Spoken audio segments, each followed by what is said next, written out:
Keith Ferrazzi is an extraordinary guy. He's the best-selling author of Never Eat Alone, and now, Who's Got Your Back? It is just out, published by Broadway. It's subtitled, The Breakthrough Program to Build Deep, Trusting Relationships That Create Success and Won't Let You Fail. It's called The Secret to Finding the 3 People Who Will Change Your Life. Why 3? You know, it could be more, and ideally it should be more, but you got to start somewhere. And 3 at least doesn't allow you to cheat each other. So very often we've just got one friend, you know, that person doesn't show up for us, so all of a sudden we're out by ourselves. 2 or 3 people, always someone's going to be there for you. Why do we need someone to have our back?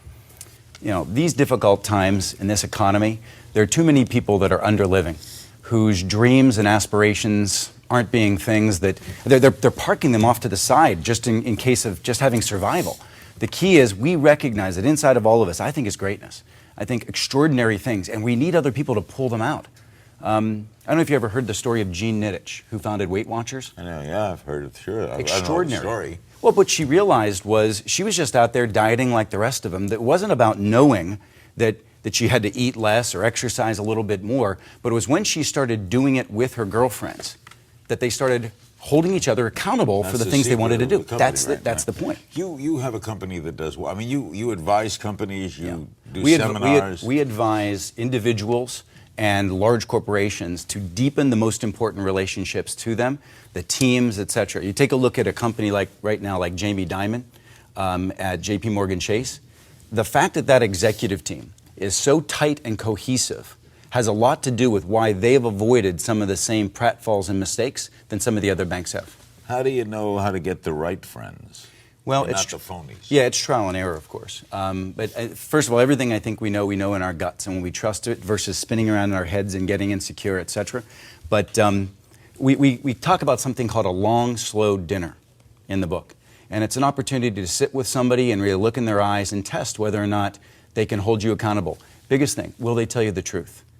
And we know when people are lying to us. There was a great movie recently, right, called it was a girls, you know, sort of chick flick kind of thing. It was a lot of fun, and it was called what was it? It was oh shoot, She's Just Not That Into You. Yeah. Oh, I heard. It's very funny. It's very funny, but it really talks about how, you know, our friends feed us crap all the time.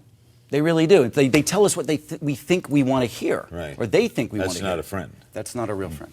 That's not a lifeline relationship, at least. You're known and probably, well, you're hailed in major print magazines as one of the most connected people in the world. What does that mean? Well, you know, a lot of people, at one point I thought that meant the size of my database. And I was wrong. To truly be connected to me is knowing that there are a group of individuals, a large number of individuals, that if I pick up the phone and I call and I say I need help, they'll be there. And that same group of individuals will be there for me, will actually be calling me, asking for help as well. That's a truly connected person. It's not someone who has to do things only for you. No, this is a mutual component of this peer-to-peer relationship. How do you teach it? Through practice, through taking little risks. The biggest problem with folks is that they look at this idea and the first thing they say is, oh, I couldn't do that. I couldn't do that with my wife. I couldn't do that with my boss. You don't have to do that with either of them to start with. Pick one person that you feel safe enough with to tell the truth to let your guard down and let them know that you're struggling a little bit today. Pick one person that you think will respond well to just saying to them, I need a little help, or I need a little bit of encouragement, or here's something I want to do. Do me a favor. A week from now, will you kick me in the butt and make sure I did it? Does it have to be people who are around you a lot? You know, in this very virtualized world, the question is, can we do this online, etc.? All that matters is that at some point in this relationship, you do commit to each other. And ultimately, it's the kind of a commitment that you look at each other and say, I'm not going to let you fail. It's an extraordinary book, Who's Got Your Back? You write about the courage to be vulnerable. I guess that's true. Give me an example. I'll give you one right now, and I'll do it. I'm sitting here sweating a little bit because you don't see it? Mm-hmm. I feel it. Because the last time I met you, I don't think I was my authentic self. I don't think I was Keith Ferrazzi. I think I was some guy trying to impress. I met you at a dinner. You may not even remember it. In Chicago. We were being interviewed on stage, and I was so excited to meet you.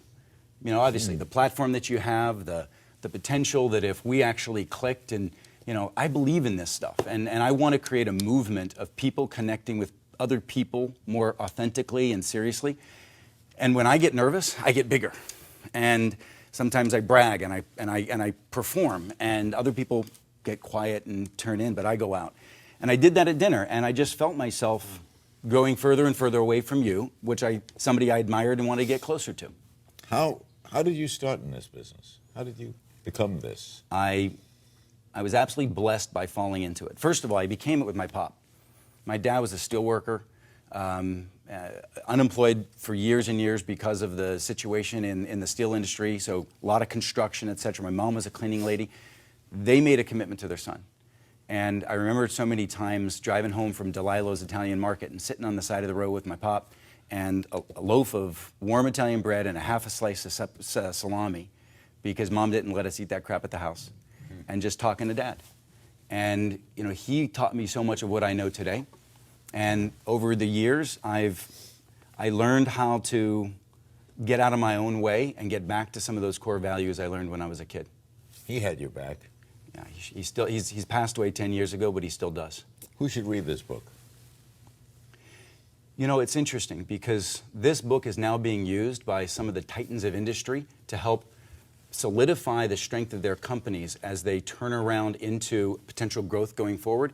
But I can tell you something, my mom and my sister have both gained from this philosophy as we've been talking about it over the last 5 years. My sister was an adult onset diabetic because of her weight. And it wasn't, and I was at a loss. And it's like I help people all the time, and how do I help my sister? And it wasn't until I realized that I couldn't force her to do anything. She had to get a group of individuals around her that really had her back and made her feel like she was worthy of the weight she needed to lose. And she started to adopt that philosophy, and she's been doing phenomenally. Who's got your back? The first person that I realized, first of all, lots of people have, but I never realized it. And I never let my guard down enough to let them in to have my back. Do you know what I'm saying? Mm-hmm. I mean, there's a distinction of saying it was an active relationship. It was active in them toward me, but I wasn't getting it. It wasn't until probably a mutual friend. I don't know if you know Peter Guber. I love him. Former chairman of Sony. He's going to produce the new Sinatra movie. Yeah, exactly. I mean, he's just an extraordinary character. And I was sitting one day with him in that amazing office that he has. Brilliant guy. That Batman, character staring down at me. And he said to me, Keith, you look like you're drowning in the deep end of the pool, and I don't see you calling out for help. And I didn't feel threatened, and I didn't feel embarrassed. I felt like he cared. That criticism came from a place that was really authentic. And I left there and I was like, I need more of this. I need more people like this. Why have I not been doing this? And it set me down a path to do this for myself and write this book.